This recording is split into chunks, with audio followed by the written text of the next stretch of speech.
সোমবাৰ, মঙ্গলবাৰ, বুধবাৰ, বৃহস্পতিবাৰ, শুক্ৰবাৰ, শনিবাৰ, ৰবিবাৰ, সোমবাৰ, আকৌ সোমবাৰ। সপ্তাহত 7 দিন কিয়, 5 দিন কিয় নহয় বা 10 দিন কিয় নহয়, আজি এই বিষয়ে আলোচনা কৰিম। পৃথিৱী সূৰ্যৰ চাৰিওপিনে এবাৰ প্ৰদক্ষিণ কৰোঁতে প্ৰায় 365 দিন সময় লয়, যি এক বছৰ।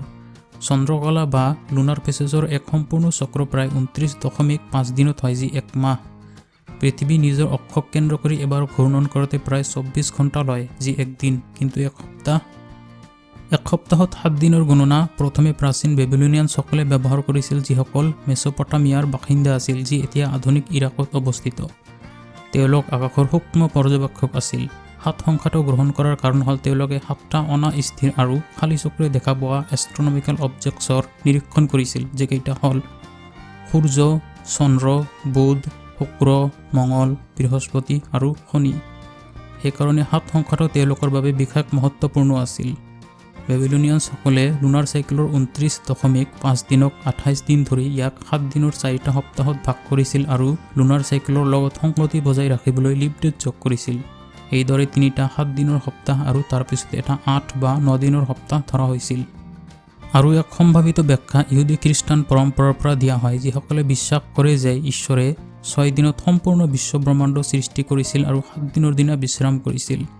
লুনাৰ ফেচেছৰ প্ৰসংগ নোহোৱাকৈ এক ধাৰাবাহিক 7 দিনৰ সপ্তাহ প্ৰথমবাৰ ইহুদীসকলৰ দ্বাৰা খ্ৰীষ্টপূৰ্ব 6ষ্ঠ শতাব্দীত ব্যৱহাৰ কৰা হৈছিল, কিন্তু তেওঁলোক বেবিলনিয়ানসকলৰ দ্বাৰা প্ৰভাৱিত আছিল। ইয়াৰ পিছত গ্ৰীক আৰু ৰোমানসকলে এষ্ট্ৰনমিকেল অবজেক্টছৰ ওপৰত আধাৰিত 7 দিনৰ সপ্তাহক গ্ৰহণ কৰিছিল আৰু দিনবিলাকৰ নাম তেওঁলোকৰ দেৱতাৰ নামৰ লগত ৰাখিছিল। এষ্ট্ৰনমিকেল অবজেক্টছৰ ওপৰত আধাৰিত 7 দিনৰ সপ্তাহৰ এই গণনা পৃথিৱীজুৰি বিয়পি পৰে আৰু লাহে লাহে সকলো দেশে ইয়াক আঁকোৱালি লয়। এইদৰে এক দিনত 24 ঘণ্টা হোৱাৰ পিছত প্ৰাচীন ইজিপচিয়ানসকলৰ অৱদান আছে। 12 সংখ্যাটো তেওঁলোকৰ বাবে খুব মহত্বপূৰ্ণ আছিল। তেওঁলোকে সময়ক 3 ভাগত বিভক্ত কৰিছিল: দিনৰ কাৰণে 10 ঘণ্টা, ৰাতিৰ কাৰণে 12 ঘণ্টা আৰু প্ৰভাত আৰু গধূলি প্ৰত্যেকৰ বাবে 1-1 ঘণ্টা। তেওঁলোকে বেলি ঘড়ীৰ দ্বাৰা দিনৰ সময় জুখিছিল আৰু তৰাৰ গতিবিধিৰ দ্বাৰা ৰাতিৰ সময় জুখিছিল। তেওঁলোকৰ প্ৰতিটো ঘণ্টা এক সমান নাছিল আৰু ঋতুৰ পৰিৱৰ্তনৰ ফলত দিন-ৰাতিৰ সময়তো পাৰ্থক্য হৈছিল। তেওঁলোকৰ পিছত গ্ৰীক জ্যোতিৰ্বিদসকলে প্ৰতিটো ঘণ্টা এক সমান কৰিবৰ প্ৰয়াস কৰিছিল, কিন্তু এইটো তেতিয়াহে সম্ভৱ হৈছিল যেতিয়া 14 শতাব্দীত ইউৰোপত মেকানিকেল ঘড়ীৰ আৱিষ্কাৰ হৈছিল। 1 ঘণ্টাত 60 মিনিট আৰু 1 মিনিটত 60 ছেকেণ্ডৰ এই গণনা প্ৰাচীন বেবিলনিয়ানসকলে ব্যৱহাৰ কৰা ছেক্সাডেচিমেল সংখ্যা পদ্ধতিৰ ওপৰত আধাৰিত। এই সংখ্যা পদ্ধতিত 60 সংখ্যাটোক বেছ হিচাপে ধৰা হয়।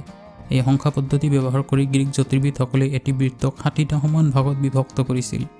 কিন্তু মিনিট আৰু ছেকেণ্ড বহু শতাব্দী ধৰি দৈনন্দিন জীৱনৰ সময় গণনাৰ বাবে ব্যৱহাৰ হোৱা নাছিল। এইবিলাকৰ নিয়মিত ব্যৱহাৰ আজিৰ পৰা প্ৰায় 400 বছৰ আগত আৰম্ভ হয়।